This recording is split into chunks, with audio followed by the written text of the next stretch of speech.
Oh, hi folks. June 11th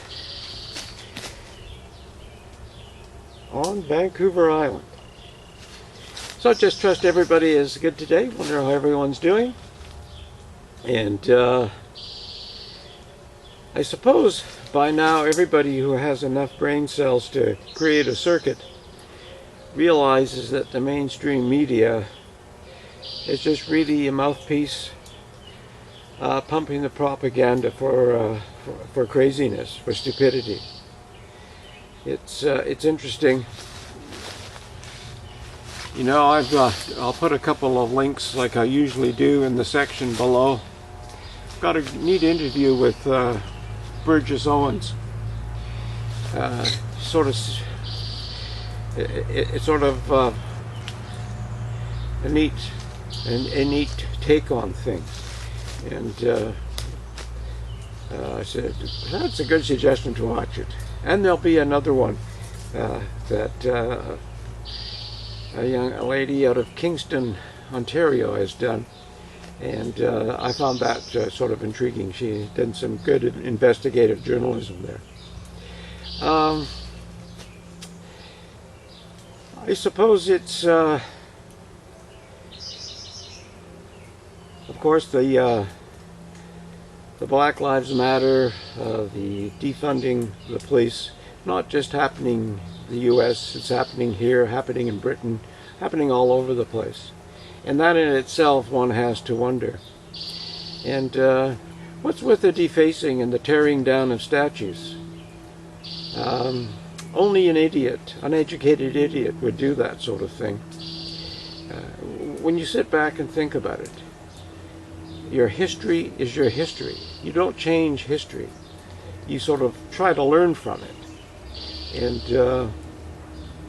I say they've defaced Captain Vancouver's statue in Vancouver.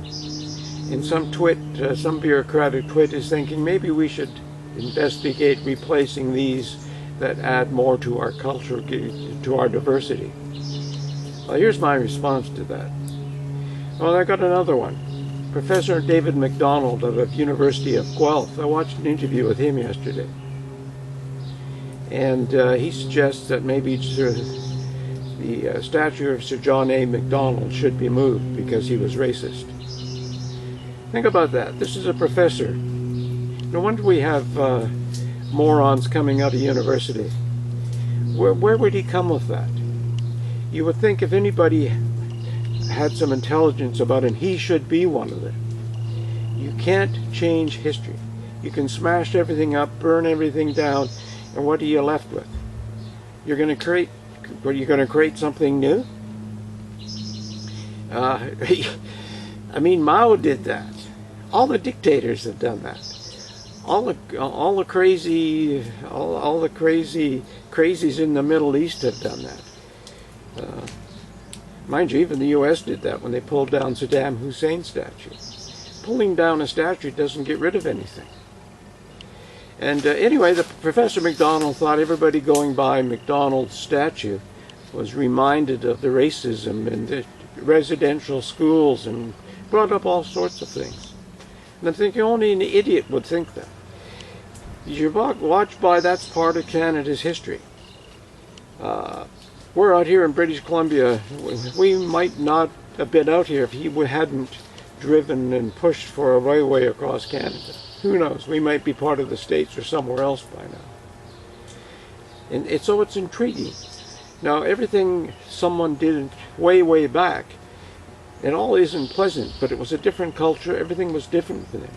And hopefully we're looking at that and we're evolving. We're not trying to destroy it. We're saying, well, that was stupid. We're not doing that. And for the most part, we aren't. This, you know, and I hear, I'm talking about Canada because that's where I am.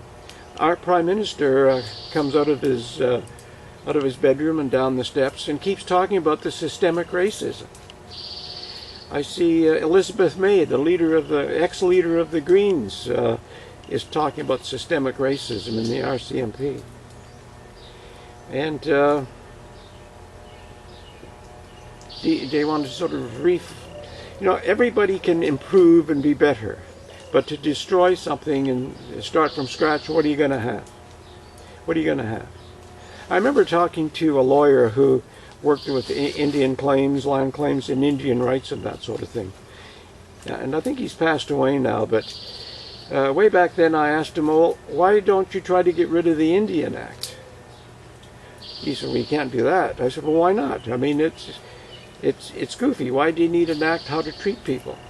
We have, you know, there's a country, we have laws in that. Well, no, he said, if you get rid of that, there's some special things that go for Indians. And hey, you got to understand that law firms have been started and have grown to great success on both sides. That's how they created their law firms. They're experts in this. That's why we need that. And I just sort of thought about that and said, wow, no, it's crazy. I remember talking to a chief who was a sitting chief at the time, elected chief at the time. And he said, you know, we're going to do this, that, and the other thing. And I said, well, why? And how come? He said, because we have pulled out some treaties that nobody else knows about. We found these in England. And, hey, they give us this, this, and this. And I'm thinking to myself, and I'm asking you if you know anything about this sort of thing. Is not the Indian Act and treaties that say where you are, the crown, the queen or the king, will look after you. You're a servant of ours and we will look after you. Is that not racist in itself? But all First Nations hide behind their treaties that are that way. They're not getting rid of the Indian Act, which is racism in itself. So don't, you know, and I talk to Indians who say the same thing. I'm not waving, we've got some mosquitoes happening here, which is cool. It's in a shady place and they're gathering. But I suppose they agree with me. And like one Andy White used to say before he died, keep sending us the checks and we'll keep cashing them. Although I think it's stupid because we don't need your money, we can create our own. And I agreed with him. But we seem to lose that when it gets into stupidity.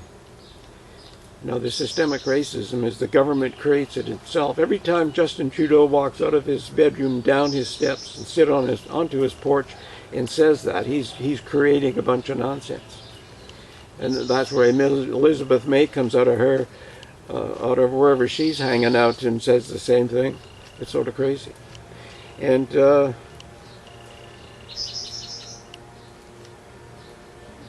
what do? You just sort of shake your head at this whole thing. And it's sort of silly, you know, when you look at it's happening on 3 continents simultaneously, and you know there's more to it than meets the eye. And of course, the only people who really don't are those people who are stuck on CBC, CTV, CNN, NBC, BBC, all the traditional stuff. They're getting it poured into their ear, and they're cranking the grinder every day, reading the scripts. And you would think average intelligence would say, well, how come they're all reading the same scripts? These people aren't journalists, they're readers. Who wrote the script for them? Why is this going on? It's a good question. I haven't got, well, we have a sense of where it's all happening and where it's all going. You know, I'm titling this one Ants in a Jar. You know, as a kid I had a colony of ants in a jar. And I remember reading Thomas Hardy in one of Thomas Hardy's books, I think it was Tess, and at the end they're saying perhaps people we're just the playthings of the gods. And I'm looking at my ants and I'm reading that line and I'm thinking, maybe we are. And today, halfway through 2020, and you look around, you know, I think of those ants, that old colony of ants, and I recall Thomas that line in Thomas Hardy's book, and I go, maybe we are just ants, like ants in a jar. I mean, it's stupidity seeming to perpetuate stupidity, and the stupidity is Black Lives Matter. We know who's hiding behind that, and if you don't, just go a little bit of research will tell you. I mean, there's a lot of what we would call terrorist groups behind Antifa, and you research and you'll find that. And just look, Washington State isn't far from here, and you have those clowns taking over a spot in downtown Seattle, and they're calling it the Republic of Antifa. And there's no leadership, we're such bleeding hearts letting them sit there.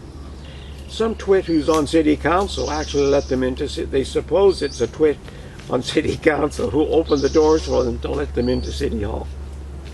Now go figure. And I'm wondering where our leaders really are. Of course, with ours, we know he's in his bedroom, comes out once a day, and says goofy things. We know where he's headed. I mean, he's got the communist beard and the whole look. He's got the Castro look to him. I guess he figures it's cool. Where's Boris Johnson when they're doing all their crap in England? I mean, it's worse there. I mean, I have relatives in London and around, and it's kind of scary. I mean, hauling statues, ripping up things. We want to get rid of this history. And I think in Canada, you know, like I've said before, I'm on my mother's side, I'm second generation. But I wasn't here when those statues, people who those statues represent were rolling. But I kind of think that's part of the country's history, and I love this country. I'm a Canadian, and I sort of don't agree with everything that happened in the past. But hey, I'm not about ripping down statues and trying to destroy the books. I'm trying to get all sides of that history so you have a better rounding feel of what actually happened, not just the one side. I mean, I'm not down for taking the Riel statue down in Winnipeg. Of course not. I mean, what you want to find out all sides to that. It's, but I think if you're brand new here and you don't like the statues because you don't represent your culture, well, why did you come here? You don't like the history, why did you come? Didn't you research it first? I mean, if you're going to move somewhere, don't you do a bit of research and find out? And if you don't like what it's all about, the one beautiful thing about North America, you don't have to stay. You don't have to stay. You can go wherever, you know. And it's interesting because most of the people I know who are sort of on their parents' side are as new as I am, and some are newer. And many of the people who are from other countries have been here a hell of a lot longer. They don't agree with that. I mean, they love the country as well. I mean, they fought in wars to look after the country. They have a passion for it. They don't sit down or turn around or kneel down when at the flag or when they're singing the anthem. They have pride for it. And they realize we're not perfect, but everyone's trying to slowly improve it. But we don't improve it by just coming out and making stupid statements and getting everybody to sort of try to feel guilty and apologizing for everything. That doesn't work. You know, as I see leaders taking knees down south, some police sergeant laying on his stomach with his kissing the pavement with his hands behind his head. What type of leadership is that? People are going to run all over that. I don't know. It is what it is, I suppose, but I think everybody is still gunning for that one world thing, and it ain't going to be pretty, folks. Everybody thinks it's kumbaya time and fireside kumbaya time, but I tell you, just go researching what's happening in North Korea and China, and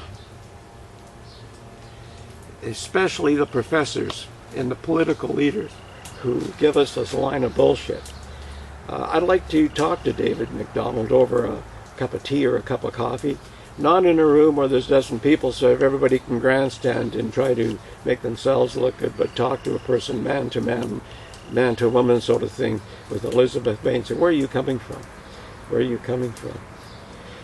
It's I was thinking about that because when I grew up, RCMP were really a respected group. They helped coach football.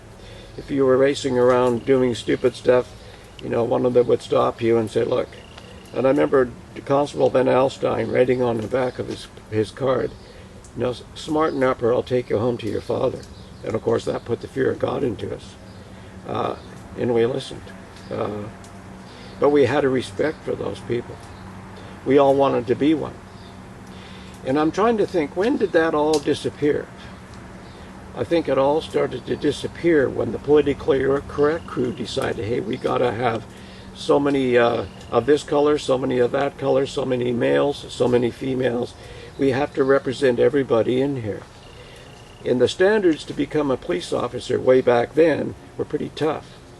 I remember they came to the high school and called the football team, track team, and a lot of the scholars in. They were looking for people who had good marks, who were athletic, blah, blah, blah. And we wondered what the hell we did. We were sort of concerned. When we got to, we were all called to this room. When we got there, there's RCMP officers there, and we said, what the hell did we do? And they said, well, no, this was a recruiting thing. And I couldn't get in. I was too small. You had to be 100. You had to be, I think it was 5'10" or 5'11", and you had to weigh so much, and you had to have chest expansion in and out. You didn't want glasses. Because my friend, who was a great gymnast, had the physical size and the brains, but he had really thick glasses, and a lot of us couldn't get in. A couple of the guys did. I think one was Wally Wesner, and I think a McClellan got in as well. One of his relatives was in the force, but these guys were, you know, they fit the description. So they recruited top-notch people, and maybe that's why the RCMP was stronger then. They weren't all politically correct and worrying about satisfying quotas and things. No, not to say that by having a quota is wrong, but they still should meet those qualifications. I remember when that fellow was tasered and died at Vancouver Airport, and I was talking to a friend of mine who's retired RCMP, and I said, why would they have done that? Why didn't they just take the stapler away? He said, in my day, that's all we would have done. We wouldn't need to do anything like that. And he sort of hinted at the same thing. The quality, the recruiting is down. The quality of the recruits are down. Not all of them, he said, but some of them. If you try to fill a quota and you don't have enough qualified people from that particular division you're trying to cater to who are applying, you're in trouble because you're taking less qualified people. And perhaps that's a reason. But for our Prime Minister to do what he does just drives me nuts. It's like the propaganda mainstream media. I guess they figure if they keep hammering on the same thing, we'll start to believe it. Hey, it's all my fault, and I'm going to go prostrate myself in front of a protest or a rioting crowd and say, hey, I'm sorry. I am not sorry for anything because I didn't do it. And I didn't do it. I mean, you know, I can appreciate, and they didn't do it to you either. Just some of this crap that goes on, it's just amazing. Well, I suppose that's enough for now. Just wanted to touch base, and hope you have a good rest of the Friday, and we'll see you again. Take care. Bye for now.